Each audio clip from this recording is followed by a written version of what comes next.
Добрый вечер, друзья. Сегодня вот отпустили машинку Jelly MK. И вот эти вот резиночки, казалось бы, на вид они целые.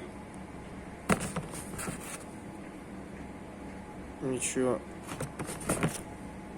никаких повреждений видимых, ничего нету. Но клиент жаловался на стук стоек. Он своими силами поменял стойки, а стуки не прошли. Прям такие явные стуки. Виной всему вот эти вот резинки.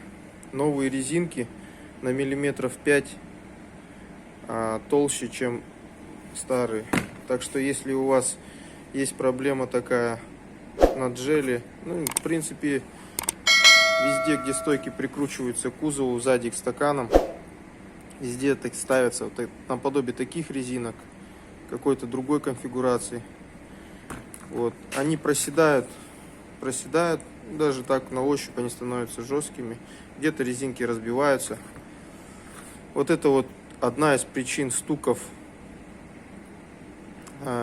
стоек. Люди думают, что это стойки, но на самом деле это резинки.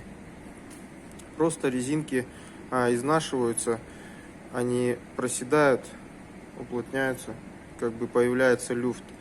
На стойку одевается втулка, и как бы две резинки получается.